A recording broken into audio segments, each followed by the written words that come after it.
Prelims exam दिया sir, उसमें मेरी मार्कशीट तो आई लेकिन नंबर वही रह गए, एक नंबर नहीं मिला मुझे। पिताजी बहुत नाराज बोले इसको घर से निकाल देंगे, मदर अच्छी होती है पिता की तुलना में, बोले इसको एक और मौका दो, कुछ और कर ले। तो पिता ने कहा भाषण अच्छा देता है, इससे कहो पॉलिटिक्स में चला जाए। मैं हर पार्टी में गया, किसी भी पार्टी ने मुझको नहीं लिया, सबने यही कहा यहाँ पढ़े लिखे लोगों की जरूरत है।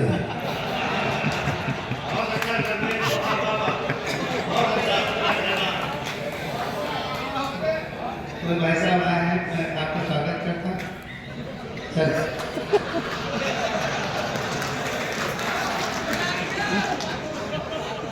मैं सही उत्तर पिताजी आप नाराज हो गए, आप नाराज थी, अब ये कुछ नहीं कर पाएंगे, इसको बाहर निकालो, इसको बाहर निकालो। अब मदर तो मदर होती है, और हमारे टाइम के बाप डायरेक्ट कुछ नहीं कहते, मदर के थ्रू कह जाते थे। अम्मा आई, मैं बिल्कुल सच्ची घटना बता रहा हूँ, भगवान कसम सच्ची आई। हमारी मदर बोली भैया तो बाबूजी कह रहे हैं कि घर छोड़ दो, कल से दिखाई न पड़ना, तुमने खानदान की नाक कटवा दी, कुछ बन नहीं पाएगा। फिर उनकी ममता जगी, बोली जाओ पैर पकड़ लो, हो सकता माफ कर दें, आखिर बाप तो तुम्हारे ही हैं। कमिश्नर साहब मैं गया, मैंने पिताजी के पैर पकड़े, मैंने कहा पिताजी मुझको एक मौका दो, मैं इन IAS अफसरों से, इन नेताओं से ऊपर उठकर दिखाऊंगा। आज मैं ऊपर खड़ा हूँ, सब नीचे बैठे। आज जाकर मैं अपने पिताजी की इच्छा पूरी कर पाया। एक बार जोरदार तालियां बजा दीजिए। देखिए क्या है, मुशायरे और सम्मेलन का अंदाज मुख्तलिफ होता है। जब मुशायरा होता है तो वाह वाह कही जाती है, जब शायर पढ़ता है, जब कवि आता है तो उसको ताली वाली बजा देते हैं। और आज मुझे बड़ी घबराहट हो रही है, सच में हो रही, मैं मुस्कान से पर्दा डाल रहा हूँ, मैं बहुत घबराहट महसूस कर रहा हूँ। आज मैं अपनी स्थिति जंगल के बंदर की तरह महसूस कर रहा हूँ। क्या था, शेर जंगल का राजा था, जब देखो तब शेर राजा, जंगल वाले कूद गए, बोले यार एक ही शासन है, एक ही सत्ता है, मोनोटोनी हो गई, बदलाव करो। बोलो क्या बदलाव करें? बोले राजा बदलो। किसको राजा बनाए? बोले जो खुद एक्टिव हो उसको राजा बना दो। तो बंदर को जंगल का राजा बना दिया गया। बंदर जंगल के राजमहल में रहने लगा। 20-25 दिन बाद एक बकरी आई, रोती हुई बोली राजा साहब शेर ने हमारे बच्चे को पकड़ लिया है, आप चलो बचाओ चलते। बंदर बोला हाँ क्यों नहीं, चलते हैं, बचाएंगे। बंदर पहुंचा, देखा शेर बच्चे को दबाए बैठा। बंदर दौड़ा, लपक के पेड़ पे चढ़ गया, एक डाल से कूदा, दूसरी पे, तीसरी पे, चौथी पे, पांचवी पे, छठी पे, सातवीं पे। तो बकरी जोर जोर से रोने लगी, बोली राजा साहब जल्दी बचाइए, नहीं तो शेर हमारे बच्चे को खा जाएगा। अब बंदर का जवाब, हिंदुस्तान की राजनीति, अमरोहा की तालियां, जल्दी बचाइए नहीं तो शेर बच्चे को खा जाएगा, जल्दी बचाइए नहीं तो शेर बच्चे को खा जाएगा। बंदर बोला देखो बकरी, तुम्हारा बच्चा बचे या न बचे, हमारी भागदौड़ में कोई कमी हो तो हमारी भागदौड़। मैं इससे पहले आया था, ब्रजेश भाई ने बुलाया था, महोत्सव हुआ था अमरोहा महोत्सव में, उसमें आया था। उसके बाद आज आया, तो आज हमें होटल ग्रैंड एम्पायर में कराया गया। हम मुरादाबाद से कार से आए थे, तो जो सज्जन लाए थे उनको भी यहाँ के बारे में ज़्यादा नहीं पता था, हमको भी नहीं पता था। तो बिल्कुल सच्ची घटना है, आज की लगभग 12:15 बजे की सच्ची घटना है। होटल एम्पायर में ले जाते, ग्रैंड एम्पायर। हालांकि मैं उसको बाहर से कई बार निकला, न तो ग्रैंड लग रहा था न एम्पायर लग रहा था, तो हम उसको पहचान ही नहीं पाए। तो हमने संपादक जी को फोन किया, शंभूनाथ भाई साहब को। हमने कहा भाई साहब वो होटल मिल नहीं रहा है, कहाँ है? गूगल फेल हो गया। तो सच्ची घटना। संपादक जी को फोन किया, तो संपादक जी ने जो मुझको सलाह दी है उस पर आप बहुत अच्छी तालियां बजाना। हमने कहा वैसा वो होटल मिल नहीं रहा। बोले सर्वेश ऐसा करो, किसी जिम्मेदार आदमी से पूछो, ये सलाह दी उन्होंने। अब मैं यहाँ जिम्मेदार आदमी ढूंढ रहा, कोई जिम्मेदार आदमी नहीं मिले। आदमी एसपी साहब बहुत मिल रहे थे, जिम्मेदार कोई मिल ही नहीं रहा। तब तक देखा है पुलिस के भाई खड़े हैं। हमने कहा ये जिम्मेदार होंगे, क्योंकि हमारा लखनऊ में चाहे चोरी हो, चाहे डकैती हो, चाहे लूटपाट हो, चाहे जेब काटी है, सारी जिम्मेदारी इन्हीं लोगों की होती है। मैं वो नहीं कह रहा तो आप समझ रहे, नहीं भगवान कहा वो नहीं कह, भगवान वो नहीं कह रहा, वो नहीं कह रहा, वो नहीं कह रहा। सारी जिम्मेदारी होती है, मतलब ये खुद नहीं करते हैं, जो लोग करते हैं ये उनके साथ करते हैं। तो बिल्कुल सच्ची घटना बता रहा हूँ, आनंद लीजिए। तो वो खड़े हुए थे, मैंने गाड़ी रुकवाई, शीशा नीचे किया, हमने कहा भाई साहब ये होटल ग्रैंड एम्पायर किधर है? वो हमको देखते रहे और चल दिए। बोले किसी आदमी से पूछ लो। अब मेरी तो हालत खराब हो गई, पुलिस का भाई कह रहा किसी आदमी से पूछ लो, क्या पुलिस आदमी नहीं होती क्या?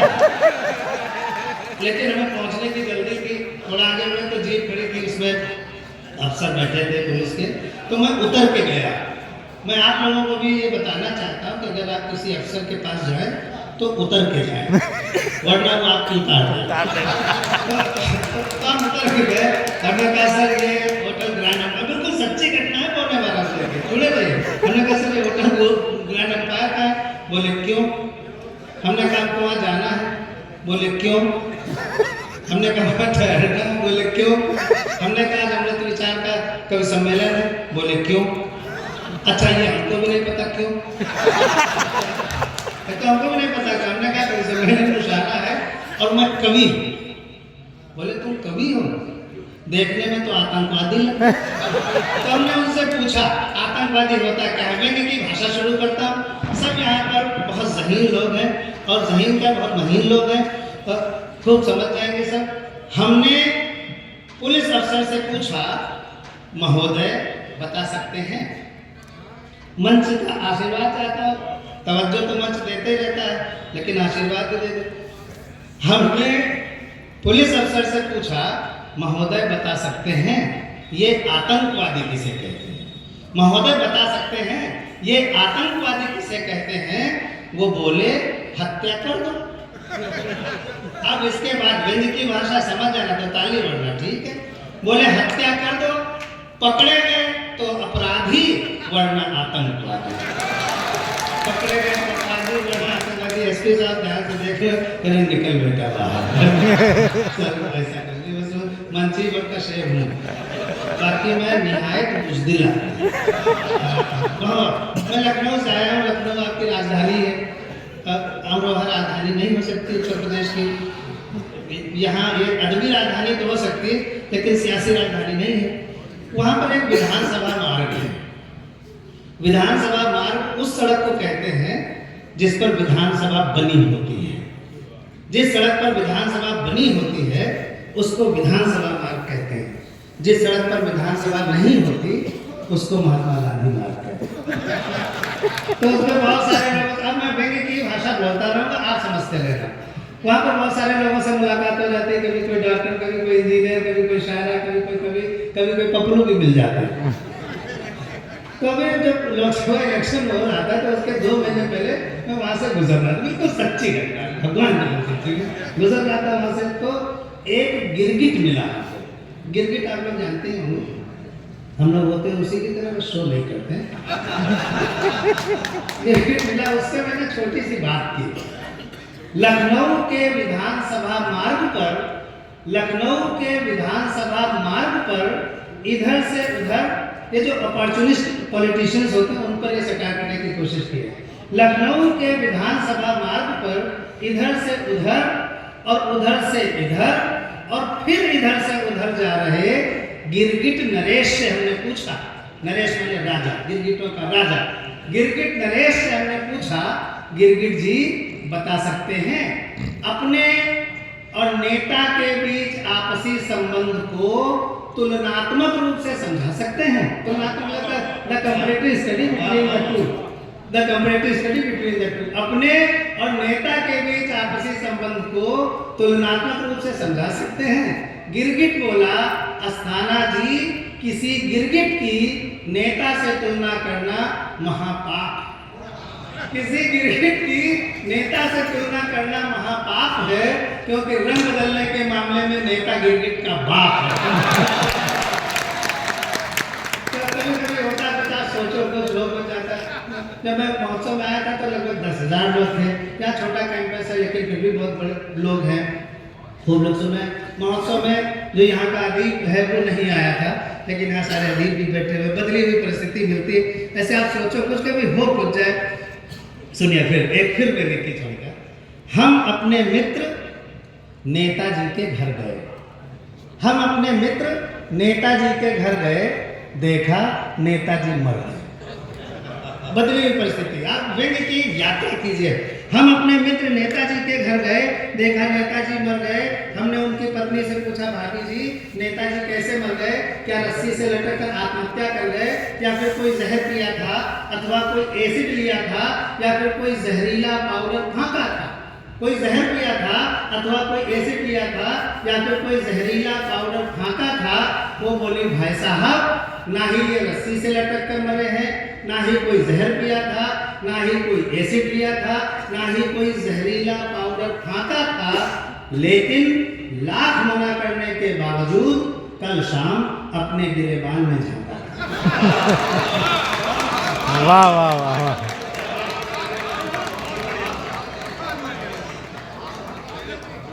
बहुत अच्छे से आप सुन रहे हैं।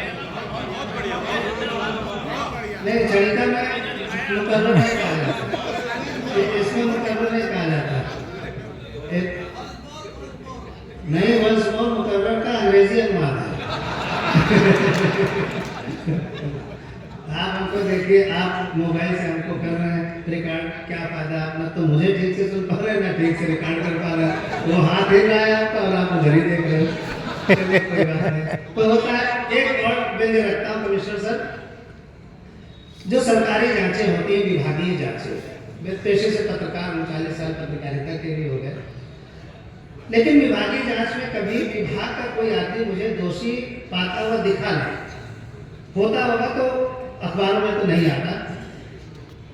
अब एक व्यंग्य की छड़िका, विभागीय जांच और मेरा व्यंग्य। जरा सी तालीम दे, 4-5 लोग बस। हम लखनऊ के आदमी, ज्यादा शोर में भी हाथ फेल हो जाता है। विभाग में ये बहुत पढ़ी लिखी छड़िका रख रहा हूँ। वसीम सर बैठे हैं, मंसूर सर बैठे हैं, मंजर भाई बैठे, शबीना जी, मुमताज है, सब लोग खूब पढ़े लिखे लोग हैं, ऐसा मुझे मालूम है।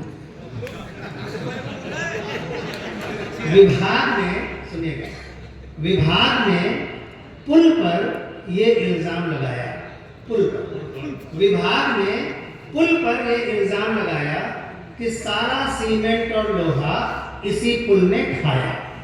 विभाग ने पुल पर यह इल्जाम लगाया कि सारा सीमेंट और लोहा इसी पुल ने खाया।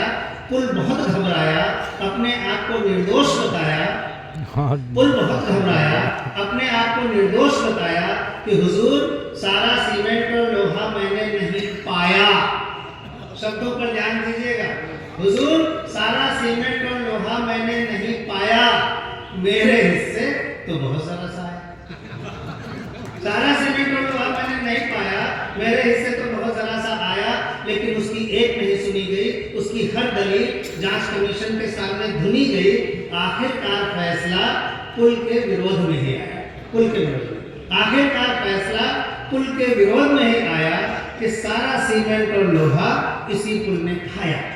ये व्यंग्य नहीं है, this is not satire, this is preamble of satire, व्यंग्य की भूमिका है। सारा सीमेंट और लोहा इसी पुल ने खाया। पुल अपने ऊपर लगाए गए इस झूठे विभागीय इल्जाम को किसी तरह सहन कर गया। अगर व्यंग्य अपनी ऊंचाई तक पहुंचे तो आशीर्वाद की आवाज मुझे सुनाई पड़नी चाहिए। पुल अपने ऊपर लगाए गए इस झूठे विभागीय इल्जाम को किसी तरह सहन कर गया और अगले दिन ही नदी में कूद कर मर गया।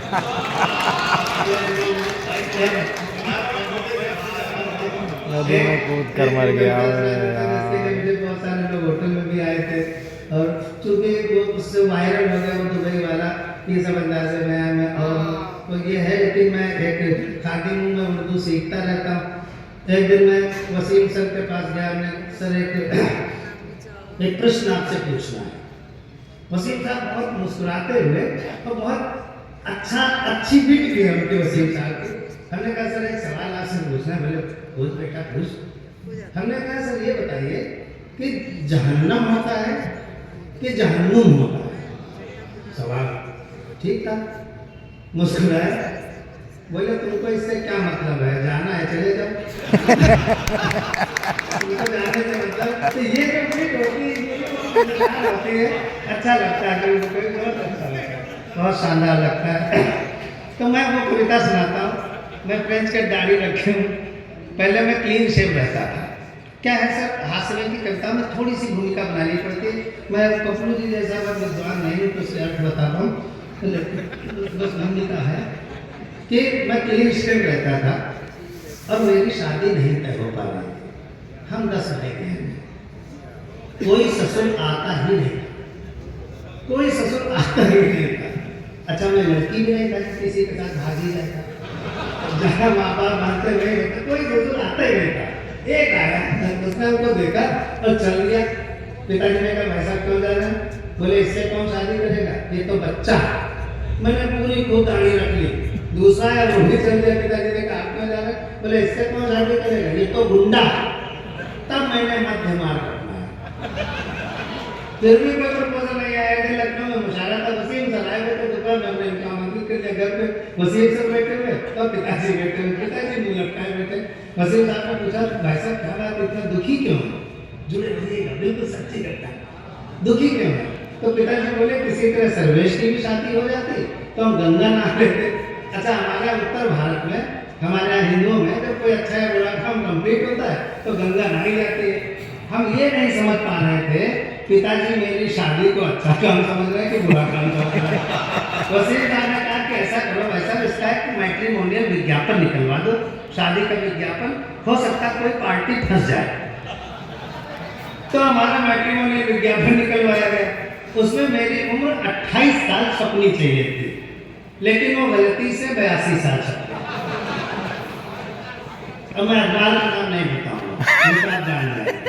82 साल छप गए, अब निश्चित तो मैंने कहा, तो मेरे लिए कोई प्रपोजल नहीं आएगा और शादी भी नहीं होगी, कुंवारा ही रहना पड़ेगा। चूंकि अटल जी के शहर लखनऊ से हूँ, इसलिए हो सकता है भारत का प्रधानमंत्री भी बनना पड़ जाए। लेकिन मेरे लिए प्रपोजल्स आए, मैडम चेयरमैन, मेरे लिए प्रपोजल्स आए 70 साल वाली का, 75 साल वाली का, 78 साल वाली का। तो हमने वसीम सर को सोचा मन ही में और पिताजी से मन ही में पूछा, उनकी उम्र 80 साल थी। हमने पूछा, पिताजी ये विज्ञापन आपने मेरे लिए निकलवाया कि अपने लिए निकलवाया? वहीं से कविता बनी, एक बार ताली बजा दीजिए, मैं अपनी अच्छी कविता आपको रखता हूँ। पिताजी को हमारी शादी का ख्याल आया, इसलिए उन्होंने हमारा वैवाहिक विज्ञापन निकलवाया। लेकिन अखबार में मेरे बारे में पता नहीं क्या नापा, मेरा वर्णन खरीद बिक्री वाले कॉलम में छापा। लेकिन अखबार ने मेरे बारे में पता नहीं क्या नापा, मेरा वर्णन खरीद बिक्री वाले कॉलम में छापा। शायद अखबार मेरे अस्तित्व के मामले में कुछ धोखा खा गया, शायद अखबार मेरे अस्तित्व के मामले में कुछ धोखा खा गया, इसीलिए तो मेरा वर्णन निविदा सूचना के बिकाऊ माल में आ गया। निविदा सूचना को अंग्रेजी में टेंडर नोटिस कहते हैं। शायद अखबार मेरे अस्तित्व के मामले में कुछ धोखा खा गया, इसीलिए तो मेरा वर्णन टेंडर नोटिस के बिकाऊ माल में आ गया। अब मुझे खरीदने के लिए टेंडर्स आने लगे, अब मुझे खरीदने के लिए टेंडर्स आने लगे, अपने अपने जोर आजमाने लगे। अब मुझे खरीदने के लिए टेंडर्स आने लगे, अपने अपने जोर आजमाने लगे। एक में था माल कितना पुराना है, जो खरीदते उसकी जानकारी लेते कि आपकी मुस्कान ठाके में ठाका तालियों के साथ मिले। अब मुझे खरीदने के लिए टेंडर्स आने लगे, अपने अपने जोर आजमाने लगे। एक में था माल कितना पुराना है, दूसरे में था क्या जहां है जैसा है वहीं से उठाना।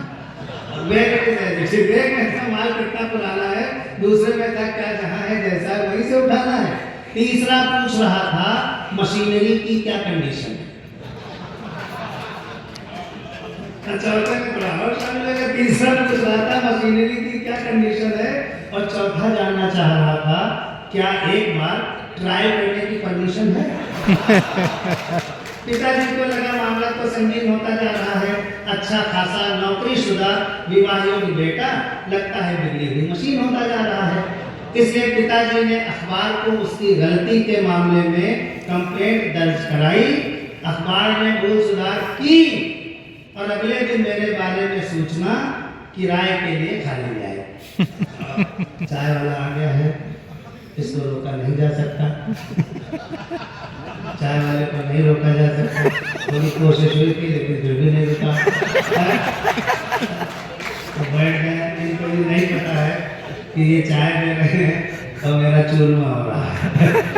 थोड़ी सी तालियां, कंसंट्रेशन बंद होता है बातें मिलती, जब हमको नहीं मिलती तब हम इस तरह बातें कहते हैं। बहुत सारे सम्मेलनों में मंच पर भी चाय दी जाती है। बस सुनो बस सुनो।